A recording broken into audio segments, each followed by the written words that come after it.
One of the no-mic comments made yesterday during PMQs was about uh, who was next going to be taxed and whether or not self-employed people would be taxed. Who counts as a working person, in other words, was the question that Kemi Badenoch asked the Prime Minister. And again, he found it very difficult to define that. Is a self-employed person a working person? So the question, it ought to be simple, and it's become rather absurd to ask who counts as a working person in modern Britain. So Keir Starmer says it's someone who puts in every day and doesn't have the savings to buy themselves out of problems. Well, I suppose that could be a self-employed person. Darren Jones says anyone with a payslip. That's not. Rachel Reeves, it seems, thinks it's whoever won't challenge her autumn budget. But here's the problem. The self-employed, from the freelance translator to the scaffolder, the childminder to the jazz musician, often have neither payslips nor pensions. And are they about to be punished simply because they don't fit Labour's administrative imagination? They don't fit the bureaucratic constraints. Labour came to power promising no tax rises on working people, a neat phrase that plays well at the ballot box, but crumbles under scrutiny. The manifesto ruled out hikes in income tax, national insurance and VAT, I presume for working people. And yet, barely a year into office, the Chancellor faces a 20 to 40 billion pound fiscal black hole of her own making, which of course she will keep blaming on the Conservative Party, partly self-inflicted. The results are reversals on welfare cuts, winter fuel payments, timid growth assumptions, and mostly systemic stupidity. Something has to give. And the likely target, the self-employed.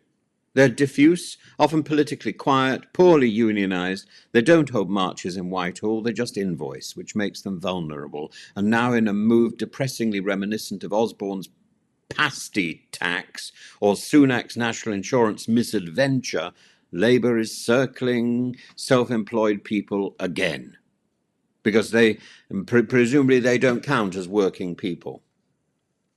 At PMQ, Starmer played his usual straight bat. He didn't deny a tax rise. He just refused to write the budget months in advance, a line that sounds prudent but offers no reassurance. And meanwhile, Kemi Badenoch, part inquisitor, part pantomime villain, part inadequate, asked the right question, once for once: do self-employed people who receive no payslip fall outside Labour's definition of working people? And Starmer's reply, that the self-employed suffered repeatedly under Conservative governments, which, while true, is not an answer, is it?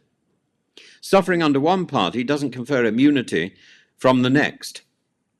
Even Heidi Alexander and Darren Jones, two members of the same government, cannot agree. Is a modest income measured by gross earnings, net assets, liquid savings? And where does that leave the plumber with £60,000 in turnover but £40,000 in expenses and no sick pay? Or indeed the farmer facing inheritance tax? The most troubling moment came when the Prime Minister suggested that people with savings might be fair game for a tax rise, since they could buy their way out of problems.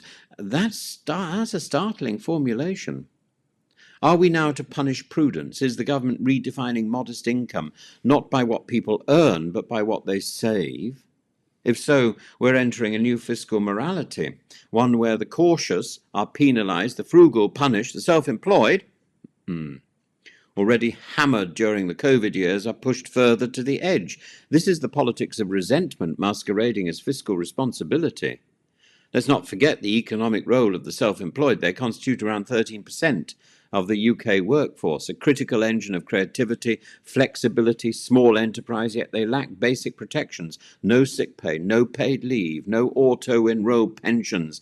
To tax them now while corporate giants exploit loopholes and landlords enjoy capital gains relief is both economically short-sighted and morally skewed. And what of pensions? Badenoch raised concerns over pension contributions being next in the firing line, and rightly so. If the Chancellor touches pensions or savings, it will feel like theft to those who planned ahead, invested modestly, and expected fairness from a Labour government. This is not just a tax debate. It's a crisis of political clarity and morality. The self-employed are not a loophole. They are citizens, they are subjects of His Majesty, they are working people by any honest reckoning. And if Labour forgets them, it will squander not just economic goodwill, but political trust. And the lesson? You cannot govern a modern economy by a sound bite and slogan alone. Fiscal policy must be transparent, targeted, and just. If Labour wants to be the party of aspiration, it cannot begin by taxing the very people who built their lives without safety nets, without subsidies, without corporate shields, without the protection from somebody, some desperate chancellor called Rachel Reeves.